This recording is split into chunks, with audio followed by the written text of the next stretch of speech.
Bau harum dari tumisan bawang putih dan cabai merah yang pecah di minyak panas memenuhi seisi rumah, merayap dari dapur kecil hingga ke ruang tamu, bahkan menusuk ke kamar-kamar di lantai atas. Di depan wajan besar, Sari mengaduk perlahan masakan gulai ayam yang kental, memastikan santannya tidak pecah dan rempah-rempahnya meresap sempurna. Uap panas membumbung, membelai wajahnya yang pucat. Punggungnya basah oleh keringat. Rambutnya yang diikat seadanya beberapa kali jatuh menutupi matanya, namun dia tidak peduli. Selama berjam-jam, Sari telah mengabdikan dirinya pada dapur, dengan harapan masakan ini akan membawa sedikit kehangatan ke dalam rumah yang terasa seperti kulkas beku sejak kepergian suaminya, Bima. Sari mengambil napas dalam, membiarkan aroma rempah-rempah yang kaya memenuhi indera penciumannya. Gulai ayam ini bukan sekadar hidangan biasa. Ini adalah gulai kesukaan Bima. Ia ingin merayakan ulang tahun suaminya yang seharusnya, meskipun kini hanya ada kenangan dan rasa sakit. Di balik setiap potongan ayam yang ia pilih dengan hati-hati dari penjual langganannya, di setiap bumbu yang ia tumbuk hingga halus menggunakan cobek peninggalan ibunya, terukir kenangan manis tentang Bima. Sari teringat bagaimana dulu Bima akan selalu datang ke dapur, mencium pipinya, dan menggodanya dengan mengatakan, "Masakanmu selalu punya rasa cinta." Bima tidak pernah meninggalkannya dengan sisa-sisa. Bima selalu memberikan yang terbaik. Bahkan potongan ayam ternak sekalipun akan ia sisihkan untuk Sari. Kepergian Bima 2 tahun lalu bukan hanya merenggut cinta sejatinya, tetapi juga menempatkannya dalam situasi yang tidak pernah ia bayangkan. Suaminya meninggal dalam sebuah kecelakaan mobil, dan sebelum Bima menghembuskan napas terakhirnya, ia memohon kepada Sari untuk tinggal bersama ibunya, Nyonya Ratna, dan adik perempuannya, Dewi. "Jaga mereka, Ri," bisik Bima dengan suara parau. "Mereka hanya punya kamu." Mata Bima yang penuh kasih menatap Sari, dan Sari, yang hatinya hancur, hanya bisa mengangguk. Janji itu ia pegang teguh seperti amanat suci. Sejak saat itu, ia mengabdikan dirinya sepenuhnya. Seolah pengabdian itu adalah cara untuk menebus rasa bersalah atas kepergian Bima. Awalnya, Sari berpikir ia bisa beradaptasi. Nyonya Ratna memang tidak pernah menyukainya sejak awal. "Menantu macam apa kau ini? Datang dari keluarga miskin," ejeknya suatu kali. "Kau hanya membebani anakku. Sejak kau datang, hidup Bima jadi lebih sulit." Sari menelan kata-kata itu, meyakinkan dirinya bahwa Nyonya Ratna hanya sedang berduka. Ia bekerja keras di sebuah toko kelontong, mengandalkan gajinya yang tak seberapa untuk membeli kebutuhan rumah tangga, dan terutama, untuk membeli bahan makanan terbaik yang ia mampu. Nyonya Ratna dan Dewi tidak pernah bekerja. Hidup mereka bergantung sepenuhnya pada gaji Sari dan sedikit uang pensiunan yang diterima oleh Nyonya Ratna. Dinding-dinding di rumah ini adalah saksi bisu dari semua pengorbanan Sari. Setiap pagi, sebelum fajar menyingsing, ia sudah berada di pasar. Tangannya yang kecil terbiasa menawar harga sayuran dengan pedagang yang sama setiap hari dan menenteng 2 keranjang besar berisi ikan dan daging segar. Ia akan kembali ke rumah dengan punggung pegal, tetapi hati yang penuh semangat, membayangkan bagaimana ia akan mengubah bahan-bahan sederhana ini menjadi hidangan lezat. Ia memasak bukan hanya untuk mengisi perut, tetapi untuk mengisi kekosongan hatinya, untuk memberikan sedikit kehangatan pada keluarga yang sudah ia anggap miliknya. Pada hari itu, Sari ingin membuat hidangan spesial. Ini adalah ulang tahun mendiang suaminya. Ia tidak hanya membeli ayam kampung, tetapi juga santan segar dari kelapa parut dan rempah-rempah mahal yang ia beli di pasar khusus. Ia membayangkan Bima tersenyum saat mencicipi gulai ayam buatannya, seperti yang sering ia lakukan dulu. Aromanya yang kaya dan pedas seharusnya bisa menjadi penghibur hati, sebuah persembahan kecil untuk cinta sejatinya. Pukul 1 siang, saat semua masakan sudah tertata rapi di meja makan, Sari memanggil Nyonya Ratna dan Dewi. "Ibu, Dewi, makanannya sudah siap." Suaranya lembut, penuh harapan. Nyonya Ratna, seorang wanita dengan tubuh gempal dan wajah yang selalu cemberut, keluar dari kamarnya. Ia berjalan santai, diikuti oleh Dewi yang sibuk menatap layar ponselnya. Dewi, dengan rambut yang diket pirang dan wajah yang dipoles makeup tebal, tidak pernah peduli dengan apapun selain dirinya sendiri. Tanpa basa-basi, Nyonya Ratna langsung mengambil posisi di kursi utama. Dewi duduk di sampingnya. Mereka mulai menyendokkan gulai ayam itu ke piring mereka, mengambil bagian-bagian terbaik, paha dan dada ayam yang besar. Mereka melahapnya dengan rakus, sesekali bertukar cerita dan tawa, seolah Sari, yang berdiri di samping meja, tidak ada. Dewi mengambil paha ayam besar, menggigitnya, lalu berkata, "Tumben gulai ini enak, Ri. Biasanya rasanya seperti masakan orang yang tidak punya bakat." Nyonya Ratna tertawa. Dia memang tidak bisa memasak. Hanya kebetulan saja hari ini bumbunya pas. Sari melihat dengan mata kosong. Piringnya, yang diletakkan di samping meja, masih kosong. Dia menunggu, dan menunggu. Tapi mereka tidak pernah menawarkan satu sendok pun. Mereka bahkan tidak repot-repot bertanya, "Kamu tidak mau makan?" Setelah piring mereka bersih, Nyonya Ratna bersendawa puas. "Gulai ini lumayan, Ri. Tapi tidak seenak buatan saya dulu," ujarnya sambil mengusap bibirnya dengan tisu. Dewi hanya mengangguk setuju. Matanya masih terpaku pada ponselnya. Sari merasakan sakit yang menusuk di dadanya. Itu bukan hanya rasa lapar, tetapi rasa sakit karena tidak dihargai. Ia telah menghabiskan waktu, tenaga, dan uangnya. Namun yang ia dapat hanyalah sisa-sisa. "Sari, piring di sana itu untukmu," kata Nyonya Ratna, menunjuk piring bekas yang kosong di atas meja. "Ambil sisa-sisa di panci. Jangan biarkan makanan terbuang." Sari melangkah ke dapur dengan langkah gontai. Ia membuka tutup panci besar itu. Di dalamnya, yang tersisa hanyalah kuah santan yang encer, beberapa potong tulang kecil, dan bumbu yang mengambang. Kuah kental dan potongan daging yang lezat sudah lenyap, hanya menyisakan minyak yang menggenang. Ia menyendokkan kuah itu ke piringnya. Tulang-tulang kecil itu pun ia ambil. Ia kembali ke meja makan, duduk di kursi yang jauh, dan makan dalam keheningan. Nyonya Ratna dan Dewi sudah kembali ke ruang tamu. Suara tawa dan obrolan mereka terdengar samar-samar. Sari menelan setiap suap. Air matanya menetes pelan ke dalam piring. Makanan yang seharusnya penuh cinta itu terasa hambar dan dingin, seperti hatinya. Hari itu bukan yang pertama, dan Sari tahu, bukan yang terakhir. Setiap hari, ceritanya sama. Setiap hidangan yang ia masak dengan penuh harapan, selalu berujung pada piring kosong dan sisa-sisa yang tidak pantas. Kekejaman mereka tidak hanya terbatas pada makanan, tetapi juga kata-kata. "Dasar menantu tidak berguna," kata Dewi suatu hari ketika Sari meminta bantuannya mencuci piring. "Kerjaannya hanya mengandalkan uang Bima." "Dia memang tidak becus mengurus anak saya," timpal Nyonya Ratna. "Pantas saja Bima pergi duluan. Dia tidak bisa merawat Bima dengan baik." Kata-kata itu menghantam Sari seperti pisau. Tapi ia menelan semuanya. Ia terus bertahan karena janji yang ia buat pada Bima. Namun, malam itu, sambil memandangi foto Bima yang tersenyum di bingkai foto usang, Sari menyadari bahwa ia tidak bisa terus seperti ini. Janjinya adalah untuk menjaga mereka, tetapi mereka telah merusak dirinya. Sari memejamkan mata, membiarkan air mata yang membendung akhirnya tumpah. Di dalam kegelapan, sebuah tekad baru muncul. Bukan lagi soal bertahan, tetapi tentang mengambil kembali apa yang menjadi haknya. Pembalasan. Itu adalah satu-satunya kata yang terlintas di benaknya. Itu bukan lagi tentang makanan sisa, tapi tentang hidup yang sudah mereka rampas. Ia tidak akan membiarkan mereka lolos begitu saja. Malam itu, setelah menelan sisa-sisa gulai yang hambar dan dingin, Sari tidak bisa tidur.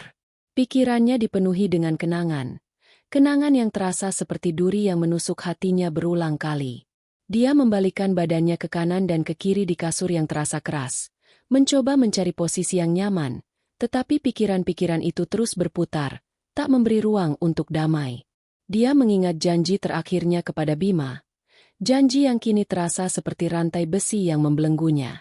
"Jaga mereka, Ri," bisik Bima saat napasnya semakin melemah di rumah sakit. "Mereka hanya punya kamu." Mata Bima yang penuh kasih menatap Sari, dan Sari, yang hatinya hancur, hanya bisa mengangguk. Dia berjanji akan menjaga mereka, merawat keluarga suaminya, dan memegang teguh amanah tersebut. Janji itu yang membuatnya bertahan selama 2 tahun, menanggung hinaan dan perlakuan tidak adil dari Nyonya Ratna dan Dewi. Sari bangkit dari tempat tidur. Ia berjalan ke jendela kamarnya yang kecil, yang hanya menghadap ke tembok tetangga. Di luar, tidak ada bintang, hanya kegelapan yang pekat, sama seperti yang ia rasakan di dalam hatinya. Air mata Sari mengalir, membasahi bantal dan pipinya. Bukan hanya karena rasa sakit yang ia rasakan hari itu, tetapi karena akumulasi rasa sakit dari ratusan hari yang telah berlalu. Ia memejamkan mata, mencoba menemukan kedamaian, tetapi yang muncul hanyalah bayangan Nyonya Ratna dan Dewi yang melahap makanan buatannya dengan rakus, meninggalkan remah-remah dan tulang-tulang yang tak lagi berarti. Bayangan itu diikuti oleh kilasan masa lalu yang lebih indah, masa lalu di mana Bima adalah pahlawannya. Ia teringat malam pertama mereka pindah ke rumah ini, sebelum Bima meninggal. Mereka hanya berdua. Rumah ini terasa luas dan hangat. Bima mendekapnya dari belakang. Kepalanya bertumpu di bahu Sari saat mereka menatap bulan dari jendela yang sama. Rumah ini akan menjadi saksi cinta kita, bisik Bima. Kita akan menua di sini, dikelilingi oleh tawa anak-anak kita, dan aku akan selalu mencintaimu lebih dari segalanya. Kata-kata itu kini terasa seperti pisau yang tajam. Rumah yang seharusnya menjadi saksi cinta mereka, kini menjadi saksi penderitaannya. Pagi harinya, tanpa sepengetahuan Nyonya Ratna dan Dewi, Sari pergi menemui sahabatnya, Alia. Sejak kepergian Bima, Alia adalah satu-satunya orang yang tahu persis penderitaan yang Sari alami. Alia, seorang wanita mandiri dan cerdas yang bekerja sebagai perancang grafis, selalu menjadi tempat Sari mencurahkan isi hati. Mereka bertemu di sebuah kafe kecil di pinggir kota, jauh dari rumah yang terasa seperti penjara. Tempat itu sunyi dan nyaman. Alia sudah menunggu di sudut ruangan, di balik meja kayu yang kecil dengan 2 cangkir teh hangat.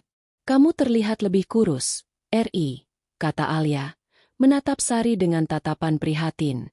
Apa yang terjadi lagi? Matamu sembab sekali.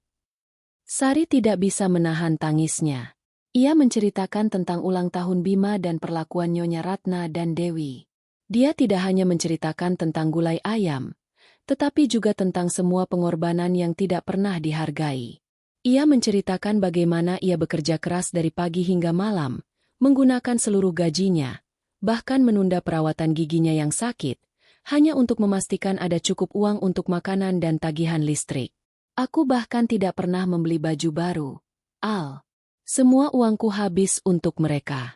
Tapi mereka hanya menganggapku sebagai pelayan, isaknya. Yang mereka makan adalah hasil jerih payahku, tapi aku hanya diberi sisa-sisa. Alia mendengarkan dengan sabar. Tangannya menggenggam tangan Sari. Sari, katanya pelan. Suaranya tenang namun tegas. Kamu harus berhenti. Janjimu itu sudah terpenuhi. Bima tidak akan pernah ingin melihatmu diperlakukan seperti ini. Kamu telah memberikan segalanya, dan mereka mengambilnya begitu saja tanpa rasa terima kasih. Sari menggelengkan kepalanya. Aku tidak bisa, Al. Ini amanat Bima. Aku sudah berjanji. Dengarkan aku baik-baik, kata Alia, mencondongkan tubuhnya ke depan. Bima memintamu untuk menjaga mereka, bukan untuk menjadi budak mereka. Amanat itu didasarkan pada cinta dan rasa hormat. Tapi mereka sama sekali tidak menghormatimu. Cinta Bima untukmu lebih besar dari itu. Dia ingin kamu bahagia. Tidakkah kamu ingat bagaimana dia selalu membelikanmu bunga mawar setiap hari Jumat? Dia bahkan akan berjalan kaki dari kantornya hanya untuk membeli bunga mawar itu. Tidakkah kamu ingat bagaimana dia akan membantumu mencuci piring setelah makan malam? Hanya agar kamu tidak kelelahan? Bima tidak akan membiarkanmu menderita seperti ini. Kata-kata Alia membuka kembali kenangan manis yang selama ini Sari coba lupakan. Ia teringat saat Bima, dengan senyum lebarnya, pulang kerja membawa seikat mawar merah.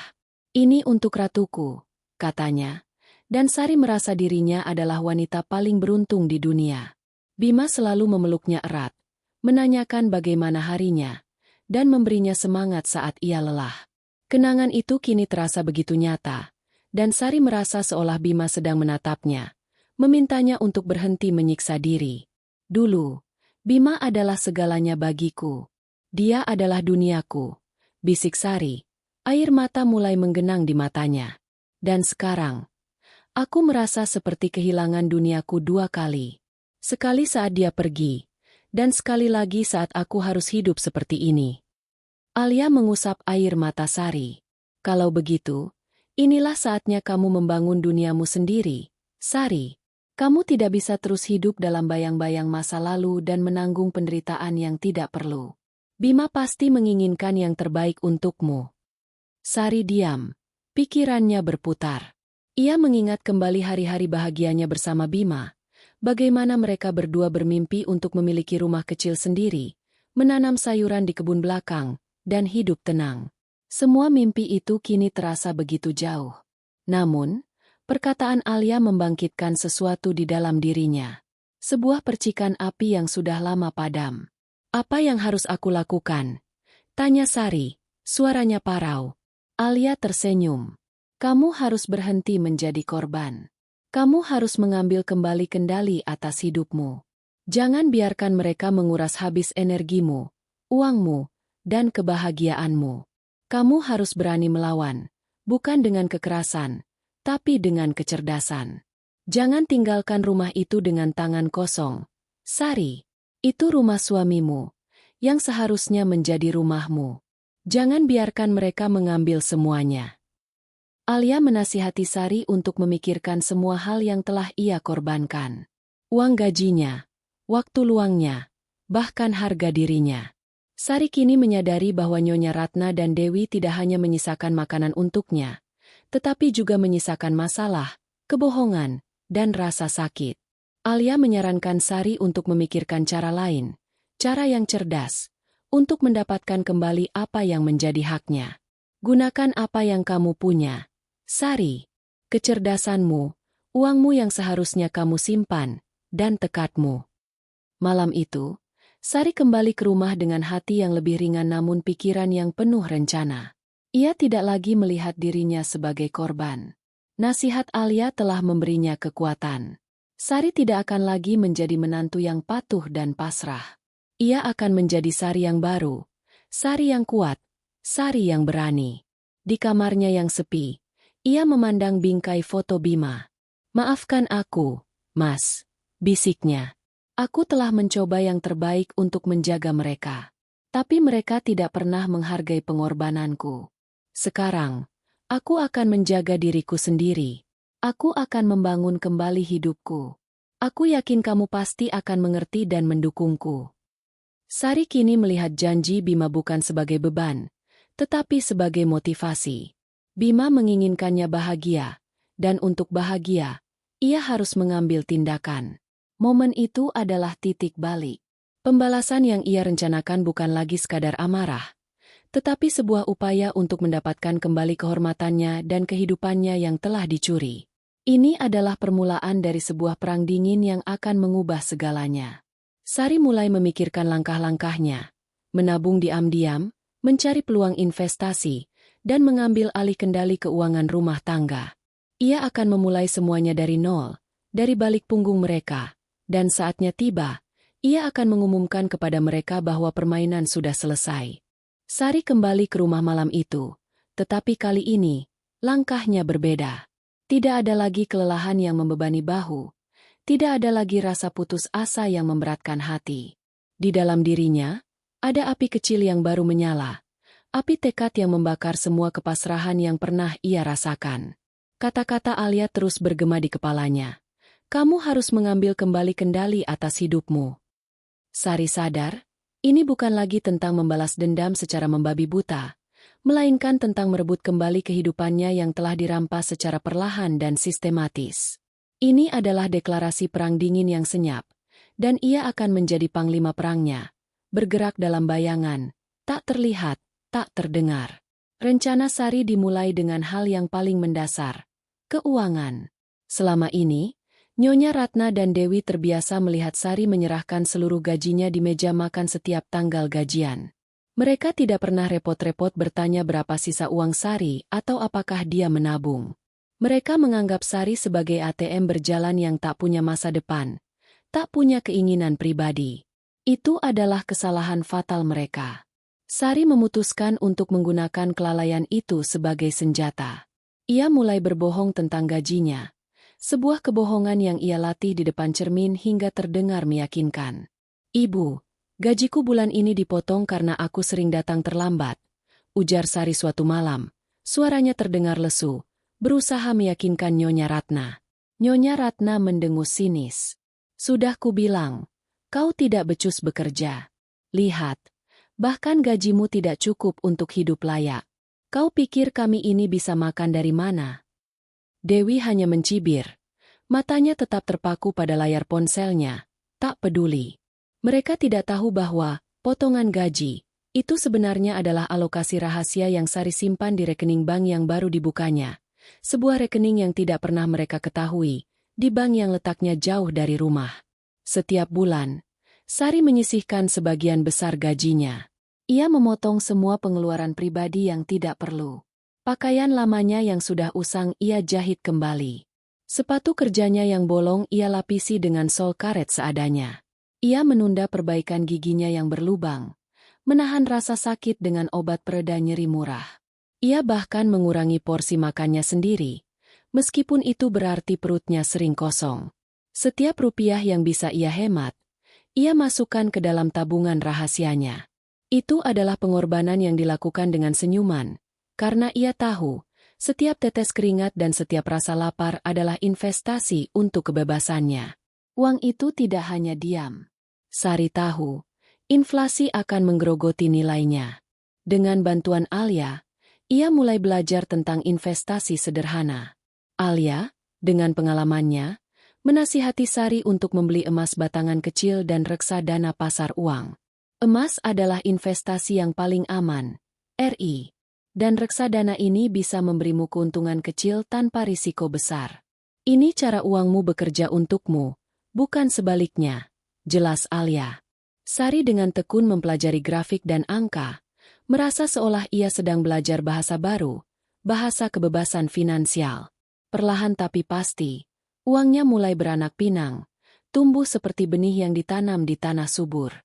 Meskipun Sari sudah merencanakan semuanya dengan hati-hati, menjalani hidup dengan rencana rahasia itu tidak mudah. Setiap kali ia kembali dari pasar dengan bahan makanan yang lebih murah dan terbatas, Nyonya Ratna dan Dewi akan mengomel.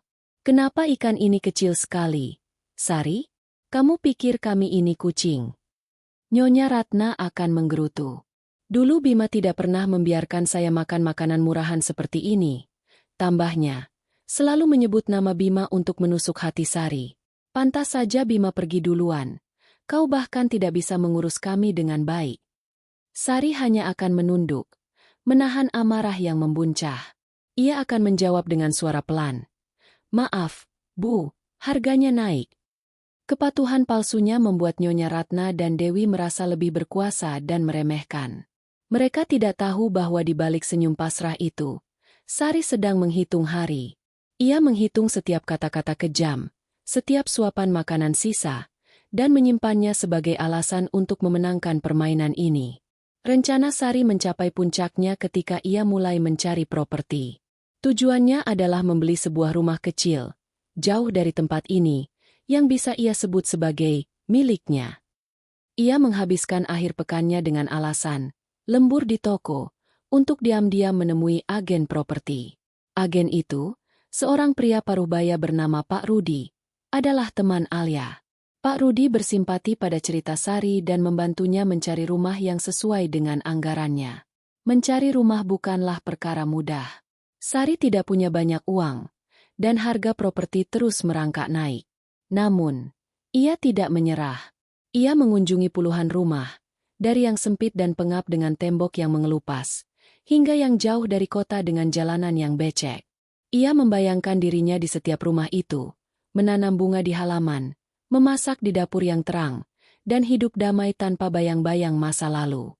Bayangan itu menjadi bahan bakar semangatnya. Akhirnya, setelah berbulan-bulan mencari, Pak Rudi menemukan sebuah rumah kecil yang ideal. Letaknya di sebuah komplek perumahan sederhana di pinggiran kota. Rumah itu tidak mewah, hanya ada 2 kamar tidur dan sebuah halaman kecil. Tetapi, bagi Sari, rumah itu adalah istana. Di sana, ia bisa melihat masa depannya yang cerah, bebas dari Nyonya Ratna dan Dewi. Sari mengambil keputusan, ia akan membeli rumah itu. Ia menggunakan seluruh tabungan rahasianya, uang yang ia hemat dengan tetesan keringat dan air mata selama berbulan-bulan. Ia juga menjual sedikit emas yang ia beli, merasa tidak ada yang lebih berharga dari kebebasannya.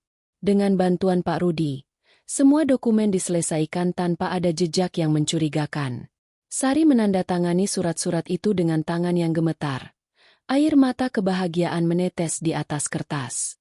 Untuk pertama kalinya dalam 2 tahun, ia merasa bahwa ia adalah pemilik takdirnya sendiri. Malam itu, Sari pulang dengan kunci rumah baru di dalam tasnya. Kunci itu dingin di tangannya, tetapi hatinya terasa hangat. Ia melihat Nyonya Ratna dan Dewi sedang menonton televisi, tertawa terbahak-bahak melihat komedi murahan.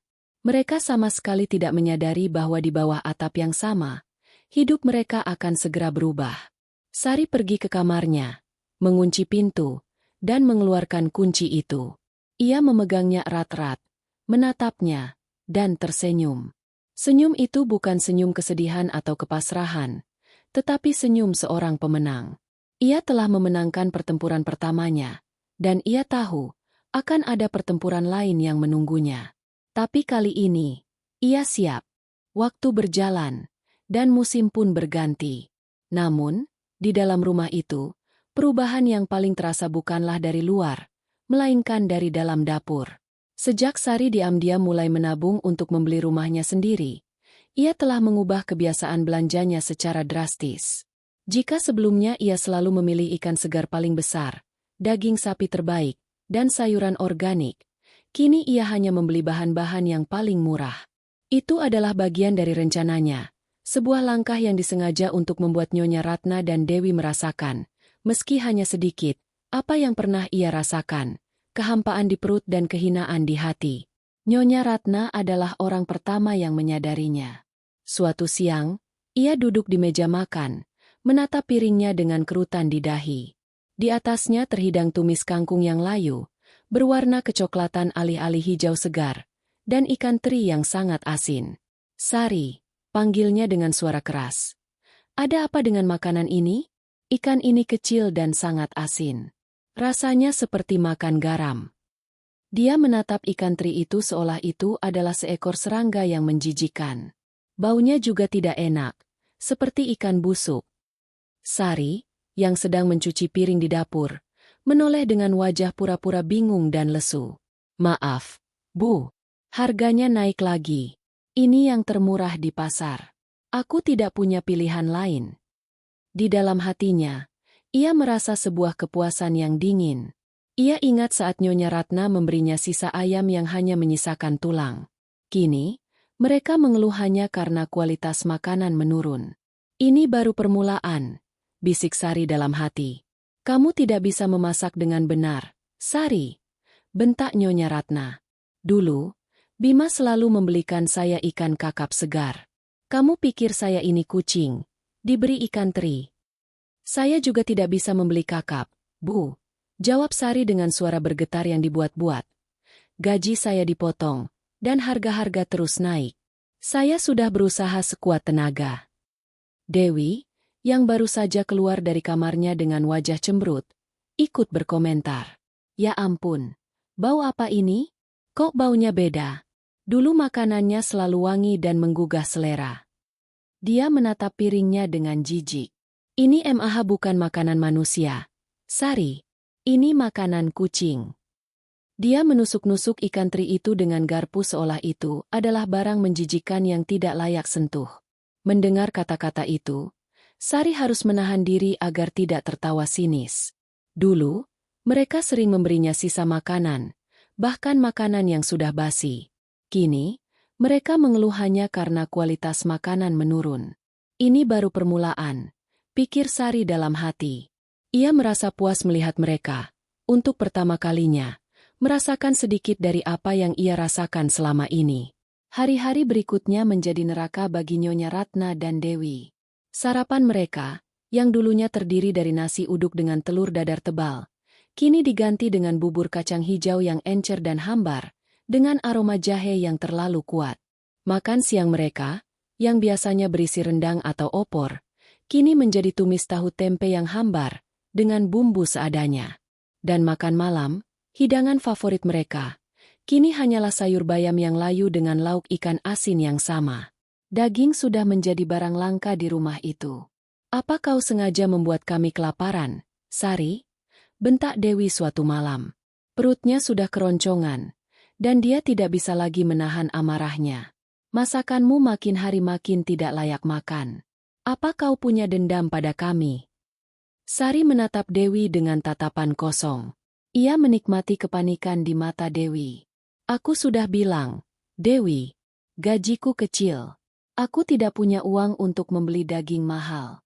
Aku juga makan makanan ini," jawab Sari dengan nada yang datar, seolah ia benar-benar lelah.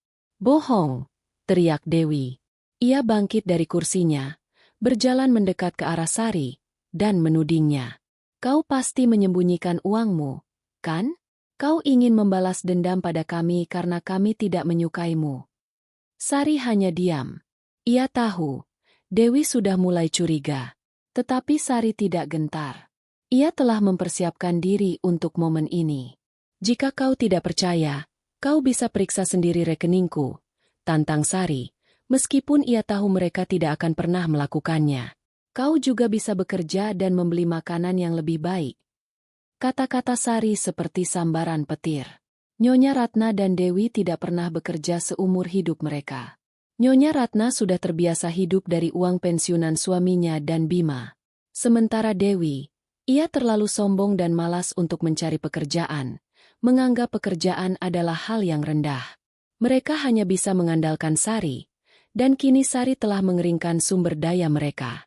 Kini, bukan hanya perut mereka yang kelaparan, tetapi juga jiwa mereka. Mereka mulai merasa gelisah.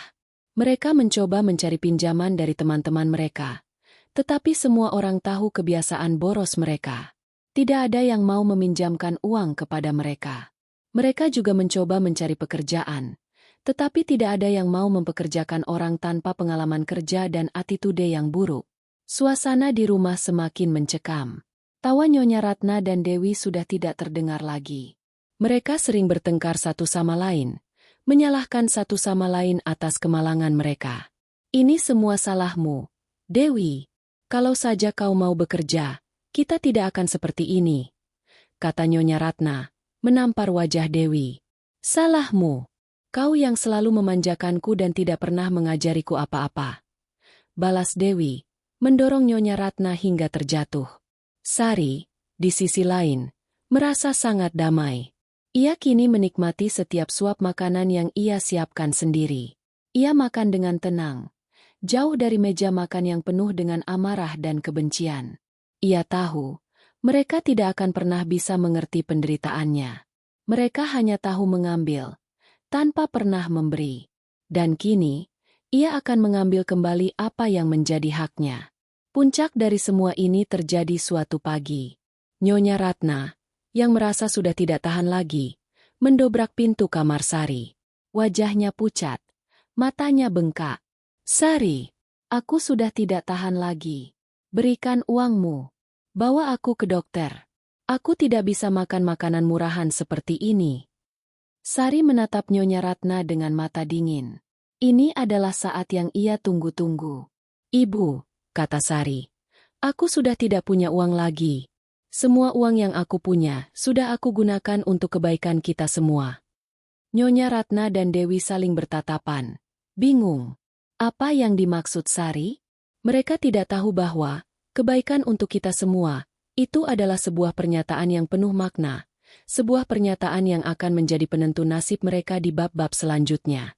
Mereka sama sekali tidak menyadari bahwa mereka baru saja memasuki perangkap yang sudah disiapkan Sari. Nyonya Ratna menatap Sari dengan tatapan kosong, mencoba mencerna kata-kata menantunya.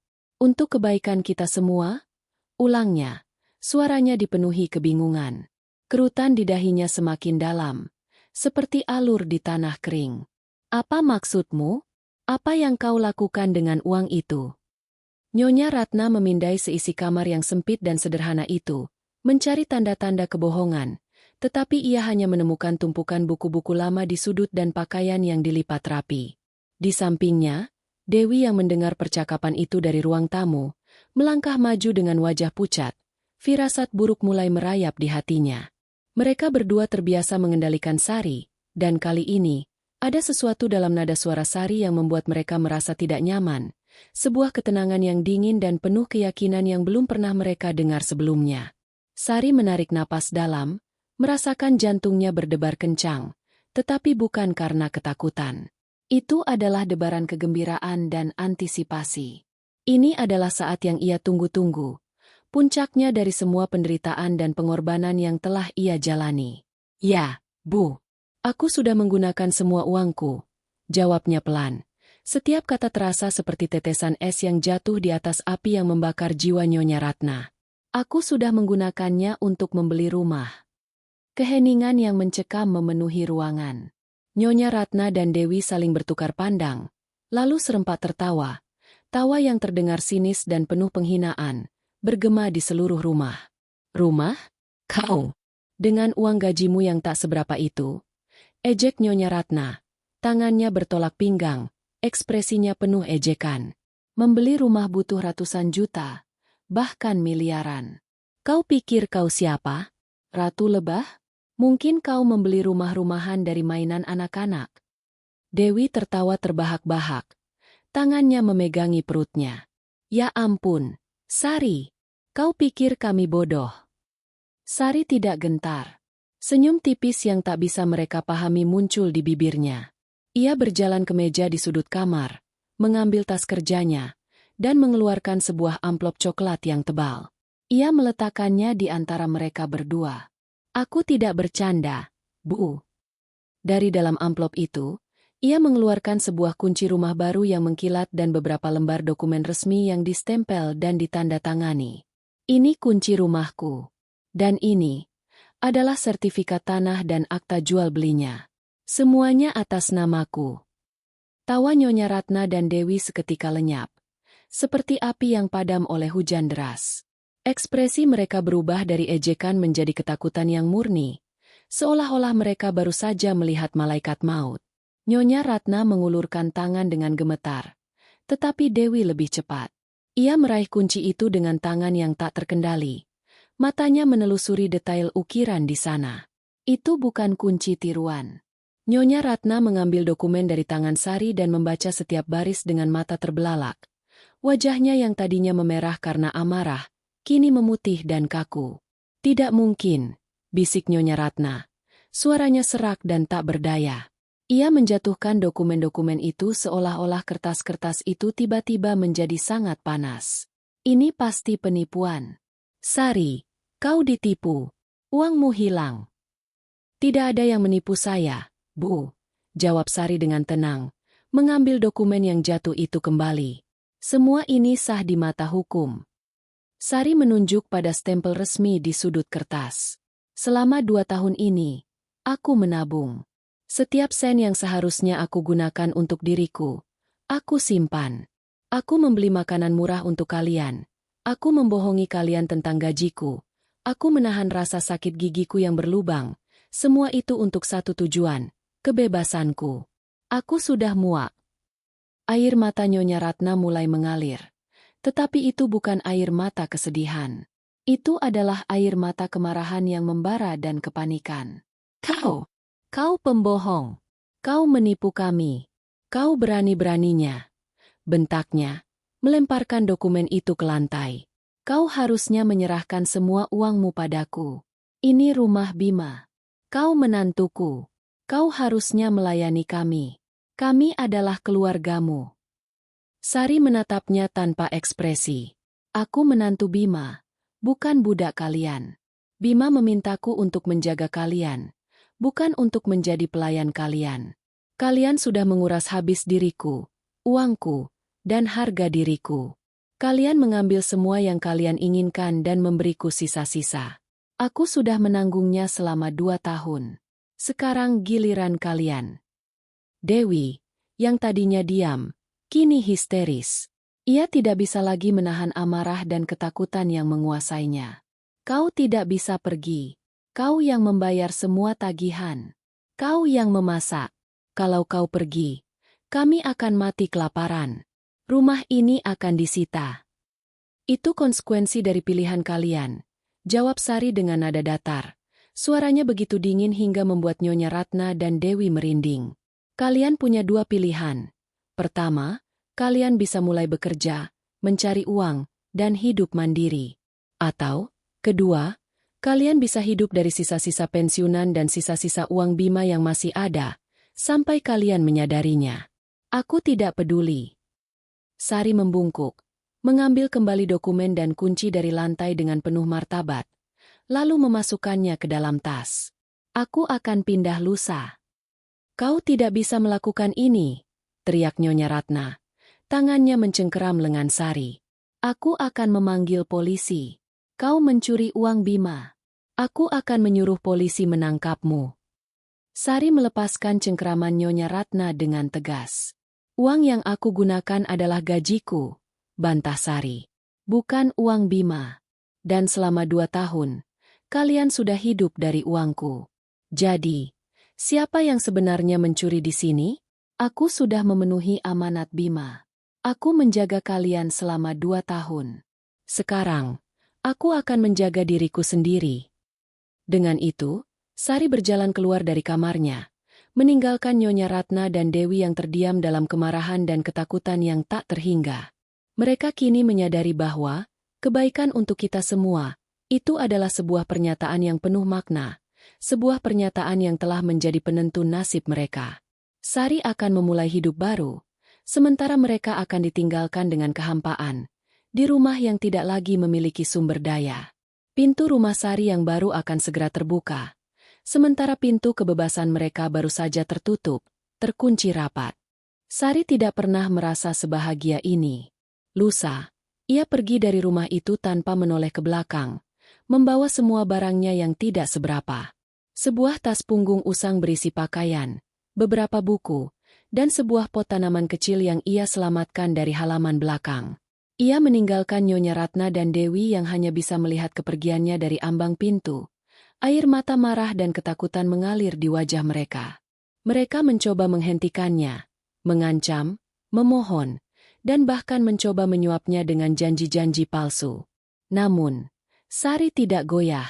Hatinya telah mengeras, dan ia tahu, satu-satunya jalan menuju kebahagiaan adalah dengan meninggalkan masa lalu yang pahit itu. Rumah baru Sari bukanlah sebuah istana.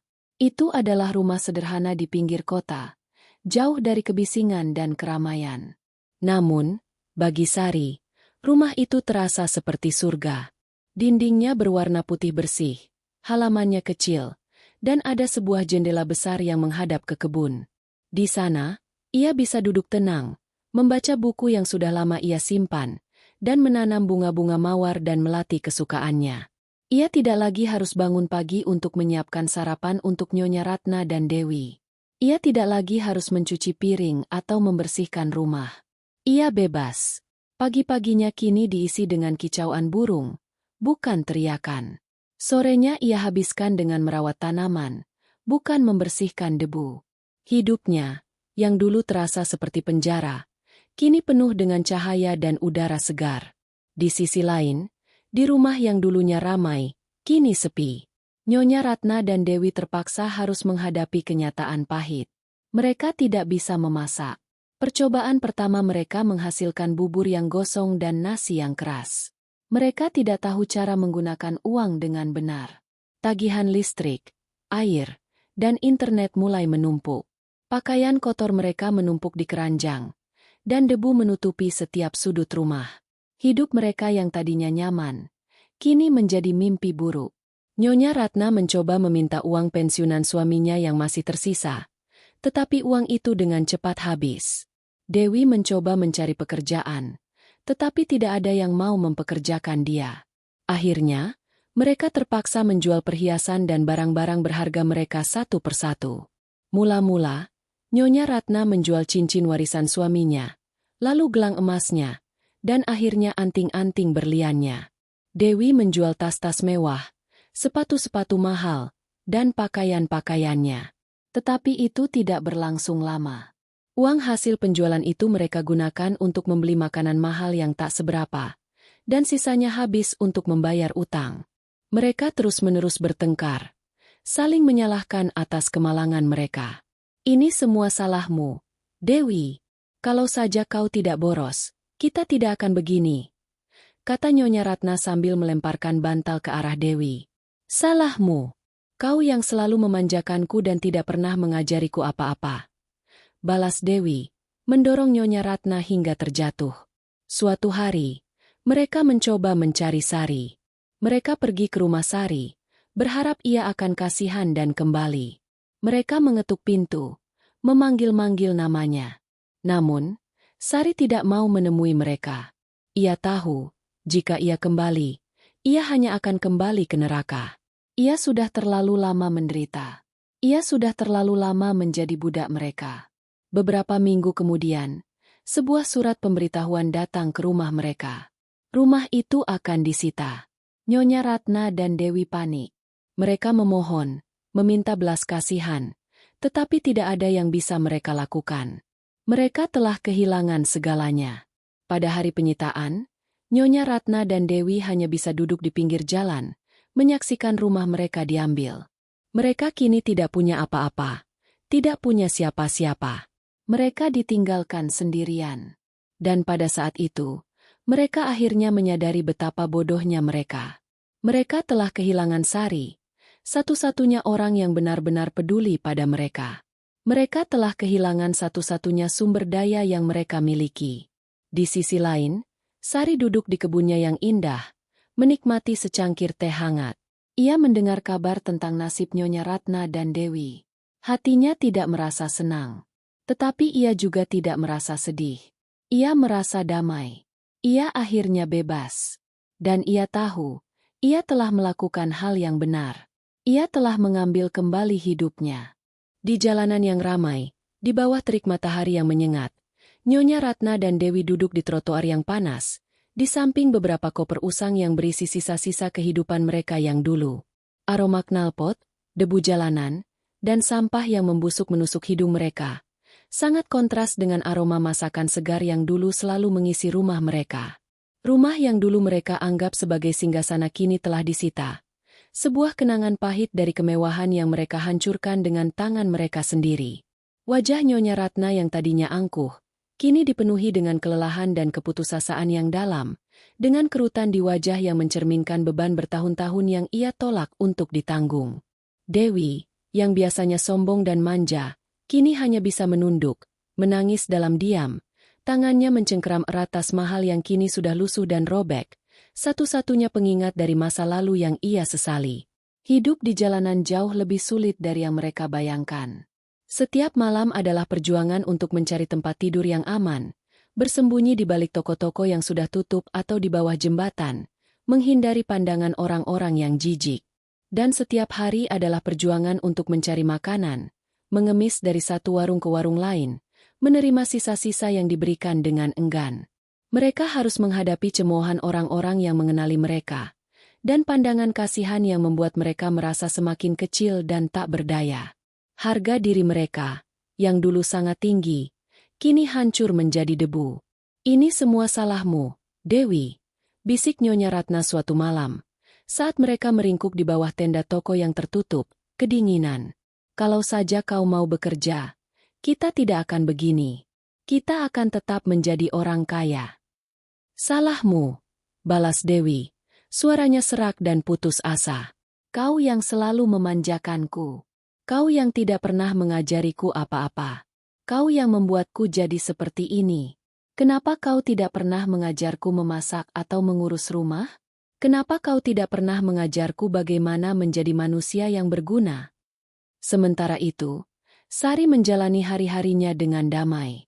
Rumah barunya terasa seperti surga, sebuah tempat di mana ia bisa menjadi dirinya sendiri. Ia bekerja keras di tempatnya, menabung uangnya, dan mulai merencanakan masa depannya. Ia mengambil kelas memasak dan menjahit, mempelajari keterampilan baru yang bisa ia gunakan untuk membuka bisnis kecilnya sendiri. Hidupnya, yang dulu terasa seperti penjara, kini penuh dengan cahaya dan udara segar. Pagi-paginya diisi dengan kicauan burung, dan sorenya ia habiskan dengan merawat tanaman. Ia tidak lagi harus bangun pagi untuk menyiapkan sarapan untuk Nyonya Ratna dan Dewi. Ia tidak lagi harus mencuci piring atau membersihkan rumah. Ia bebas. Suatu hari, Sari sedang berjalan-jalan di pasar. Ia melihat Nyonya Ratna dan Dewi di kejauhan. Mereka tampak kurus dan lusuh, mengemis sisa makanan dari pedagang. Sari menatap mereka dengan tatapan tanpa ekspresi. Hatinya tidak merasa senang, juga tidak merasa sedih. Ia merasa kosong. Ia tahu, ia telah melakukan hal yang benar. Ia telah mengambil kembali hidupnya, dan mereka telah kehilangan segalanya. Nyonya Ratna dan Dewi tidak menyadari kehadiran Sari. Mereka terlalu sibuk dengan kesengsaraan mereka sendiri. Mereka tidak tahu bahwa kebahagiaan mereka telah berlalu, dan bahwa mereka harus membayar harga yang mahal untuk setiap perbuatan buruk yang mereka lakukan. Beberapa tahun kemudian, Sari berhasil membuka bisnis catering kecilnya sendiri. Hidupnya makmur dan bahagia. Ia tidak pernah melupakan masa lalunya, tetapi ia juga tidak membiarkannya menghantuinya. Ia hidup dengan damai, dikelilingi oleh orang-orang yang mencintainya. Di sisi lain, Nyonya Ratna dan Dewi tidak pernah berhasil bangkit. Mereka terus hidup di jalanan, menjadi bayangan dari diri mereka yang dulu. Mereka meninggal sendirian, tidak ada yang menangisi mereka. Dan pada saat itu, mereka akhirnya menyadari bahwa satu-satunya sumber daya yang mereka miliki bukanlah uang, tetapi cinta Sari. Cinta yang mereka buang. Waktu terus berjalan, dan dunia terus berputar, tidak peduli dengan penderitaan yang tertinggal di belakang. Beberapa tahun telah berlalu sejak Nyonya Ratna dan Dewi kehilangan segalanya. Nyonya Ratna, yang dulunya ratu di rumahnya, kini hanyalah seorang wanita tua yang lelah. Punggungnya membungkuk seolah menanggung beban dosa-dosa masa lalunya. Ia duduk di sudut pasar yang bau, memandang orang-orang yang lewat dengan mata kosong. Tangannya yang kurus mengemis sisa makanan dari para pedagang yang lewat. Setiap senyum kasihan terasa seperti tusukan tajam ke dalam harga dirinya yang hancur. Dewi, yang dulunya manja dan sombong, kini adalah seorang wanita kurus yang mengemis makanan di jalanan. Rambutnya kusut dan pakaiannya kotor. Tangannya menggenggam erat tas mahal yang kini sudah lusuh dan robek, satu-satunya pengingat dari masa lalu yang ia sesali. Mereka, yang dulunya hidup dalam kemewahan, kini hidup dalam kemiskinan dan penderitaan. Suatu hari, di tengah keramaian pasar, seorang pria paruh baya, rapi dan berpenampilan bersih, berhenti di depan mereka. Ia menatap mereka dengan tatapan iba, seolah melihat bayangan dari masa lalu yang ia kenal. "Nyonya Ratna? Dewi?" tanyanya. Suaranya dipenuhi dengan keraguan dan kesedihan. Nyonya Ratna dan Dewi mengangkat kepala mereka, menatap pria itu dengan bingung. Mata mereka yang lelah mencoba mengenali wajah yang familiar itu. "Saya Bima," katanya dengan suara yang lembut. "Bima, suami Sari. Saya sudah kembali." Nyonya Ratna dan Dewi terkejut, seolah-olah hantu dari masa lalu baru saja muncul di depan mereka. Mereka tidak menyangka Bima akan kembali. Bima tidak berubah banyak. Ia tampak lebih dewasa, lebih bijaksana, dan ada ketenangan di matanya yang tidak pernah mereka lihat sebelumnya. Ia menatap mereka dengan tatapan yang dipenuhi dengan kesedihan dan penyesalan. "Apa yang terjadi pada kalian?" tanyanya. Suaranya bergetar. Nyonya Ratna dan Dewi menangis. Air mata mengalir deras di wajah mereka yang kotor. Mereka menceritakan semua yang terjadi, menumpahkan semua kemarahan dan kebencian mereka pada Sari. Mereka menyalahkan Sari, mengatakan bahwa Sari telah mencuri uang mereka, meninggalkan mereka, dan membiarkan mereka menderita. Namun, Bima hanya mendengarkan dengan tenang, tidak menyela, tidak menghakimi. Ketika mereka selesai, Bima mengeluarkan sebuah amplop tebal dari tasnya. "Aku mengirimkan uang setiap bulan. Uang itu untuk kalian, untuk membayar tagihan, untuk makanan, dan untuk hidup kalian. Aku mengirimkannya melalui Sari." Ia adalah satu-satunya orang yang bisa kupercaya. Jelasnya, suaranya tenang dan tegas. Nyonya Ratna dan Dewi terdiam. Mereka menatap amplop itu dengan mata terbelalak. Tidak percaya. Tapi Sari mengatakan dia menggunakan uangnya untuk membeli rumah. Bisik Dewi, suaranya serak. Ya, benar, kata Bima. Matanya menatap lurus ke mata mereka. Ia menggunakan uang gajinya untuk membeli rumah. Uang yang kalian gunakan adalah uang gajinya. Uang yang ia berikan padaku adalah uang pensiunanku. Ia tidak mencuri apa-apa. Ia hanya mengambil kembali apa yang seharusnya menjadi miliknya. Ia telah memberikan segalanya untuk kalian, tetapi kalian tidak pernah menghargainya. Pada saat itu, Nyonya Ratna dan Dewi akhirnya menyadari kebodohan mereka. Mereka menyadari bahwa mereka tidak kehilangan uang mereka, tetapi mereka telah kehilangan Sari, satu-satunya orang yang benar-benar peduli pada mereka. Mereka telah mengusir satu-satunya orang yang bisa menyelamatkan mereka. Mereka telah mengusir cinta, kasih sayang, dan kebaikan yang tulus dari hidup mereka. Bima membantu Nyonya Ratna dan Dewi, tetapi ia tidak membawa mereka kembali ke kehidupannya yang makmur. Ia membantu mereka mencari pekerjaan, mencari tempat tinggal, dan belajar untuk hidup mandiri.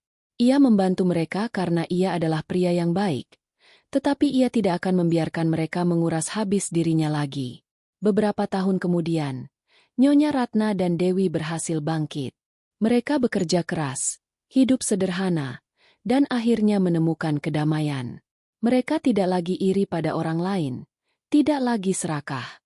Mereka akhirnya menyadari bahwa kebahagiaan sejati bukanlah uang, tetapi cinta dan kasih sayang. Mereka akhirnya menyadari bahwa cinta Sari, yang dulu mereka buang, adalah warisan yang paling berharga. Tahun-tahun berlalu dengan cepat, mengikis sisa-sisa kesombongan dan keangkuhan yang pernah dimiliki Nyonya Ratna dan Dewi. Mereka yang dulu hidup dalam kepalsuan, kini terpaksa menghadapi kenyataan pahit yang perlahan-lahan mengubah mereka menjadi sosok yang lebih bijaksana dan manusiawi. Bantuan yang Bima berikan bukanlah sekadar uang, melainkan sebuah jembatan yang memaksa mereka untuk berjalan menuju kemandirian, sebuah jalan yang dipenuhi dengan pelajaran yang tidak pernah bisa dibeli. Nyonya Ratna, yang tangannya dulu hanya terbiasa memegang perhiasan berlian, kini merasakan kerasnya benang rajut dan tajamnya jarum. Awalnya, jari-jarinya kaku, jahitannya tidak rapi, dan hasilnya sering kali miring. Namun, setiap jahitan yang salah adalah pelajaran, dan setiap syal yang berhasil ia selesaikan adalah kemenangan kecil.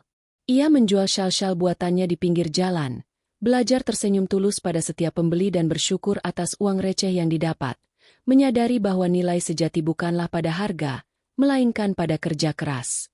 Sementara itu, Dewi, yang dulu hanya tahu cara berbelanja di butik mewah, kini bekerja di sebuah warung makan kecil. Ia mencuci piring hingga tangannya keriput, melayani pelanggan dengan senyum yang tulus, dan belajar menghargai setiap butir nasi yang ada. Ia tidak lagi menganggap pekerjaan itu hina. Justru, dalam kerendahan hati melayani orang lain, ia menemukan kedamaian yang tidak pernah ia dapatkan di antara tas-tas mahal dan pesta-pesta hampa. Ia juga menemukan kebahagiaan dalam interaksi sederhana, seperti percakapan dengan pelanggan tetap atau tawa kecil saat mendengar lelucon. Mereka tinggal di sebuah kontrakan kecil di gang sempit, jauh dari gemerlap kota. Tidak ada lagi pelayan, tidak ada lagi mobil mewah, tidak ada lagi pesta pora. Hidup mereka sederhana, tetapi penuh dengan kedamaian yang mendalam. Mereka tidak lagi bertengkar atau saling menyalahkan. Sebaliknya, mereka saling mendukung, menjadi satu-satunya keluarga yang mereka miliki. Mereka sering menghabiskan malam dengan berbicara, mengenang masa lalu dan kesalahan-kesalahan yang mereka buat. Andai saja kita tahu, gumam Nyonya Ratna suatu sore, matanya menerawang jauh, bahwa kebahagiaan sejati bukanlah uang, tetapi memiliki seseorang yang benar-benar peduli. Dewi mengangguk, matanya berkaca-kaca. Sari adalah segalanya, dan kita membuangnya. Kita butuh bertahun-tahun untuk menyadarinya. Suatu hari yang cerah, sebuah undangan datang. Sebuah undangan pernikahan dari Sari dan Bima. Hati mereka dipenuhi dengan campuran emosi, penyesalan, kebahagiaan, dan sedikit rasa takut. Mereka datang ke pesta pernikahan Sari, mengenakan pakaian sederhana yang mereka miliki. Mereka melihat Sari, yang kini berpenampilan anggun dan bahagia, berjalan ke arah Bima. Mereka melihat betapa Bima menatap Sari dengan tatapan penuh cinta dan kekaguman. Mereka melihat kebahagiaan yang tulus di wajah Sari, yang bukan berasal dari kekayaan, tetapi dari cinta dan kebaikan. Dan pada saat itu, mereka akhirnya mengerti. Mereka tidak iri. Sebaliknya, mereka merasa senang. Mereka akhirnya bisa melepaskan diri dari kebencian dan iri hati. Setelah upacara selesai, Sari dan Bima datang kepada mereka. Sari memeluk Nyonya Ratna dan Dewi. Air mata mengalir di wajah mereka. "Aku sangat bahagia kalian datang," bisik Sari. "Aku memaafkan kalian." Nyonya Ratna dan Dewi menangis, memohon maaf atas semua perbuatan mereka. Sari mengangguk, tersenyum, dan mengatakan bahwa ia juga telah belajar banyak dari mereka.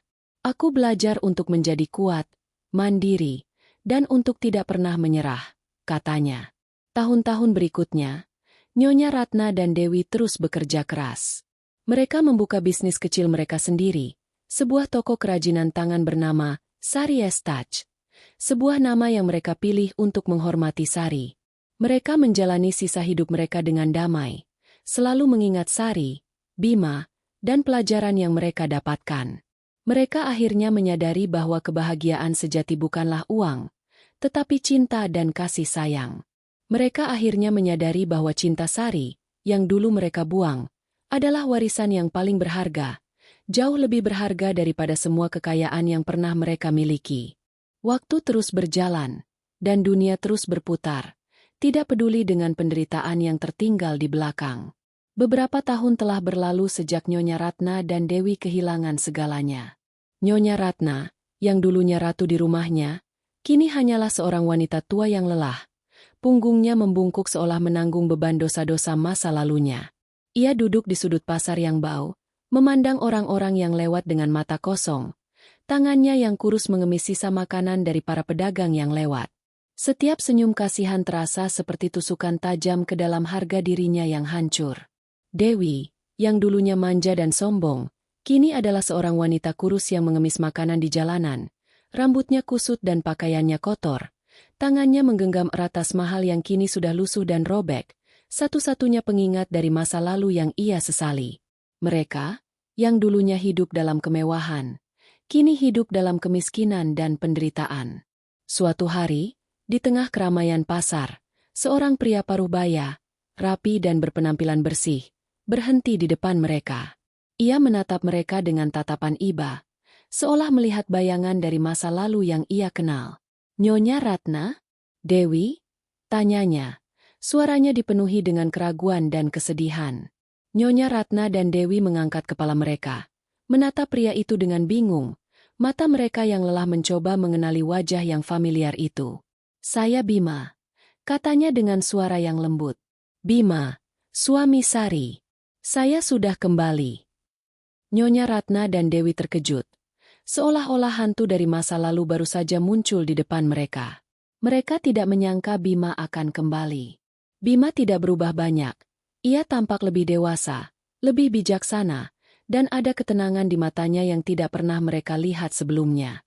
Ia menatap mereka dengan tatapan yang dipenuhi dengan kesedihan dan penyesalan. "Apa yang terjadi pada kalian?" tanyanya. Suaranya bergetar. Nyonya Ratna dan Dewi menangis. Air mata mengalir deras di wajah mereka yang kotor. Mereka menceritakan semua yang terjadi, menumpahkan semua kemarahan dan kebencian mereka pada Sari.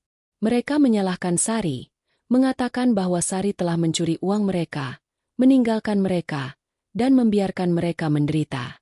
Namun, Bima hanya mendengarkan dengan tenang, tidak menyela, tidak menghakimi.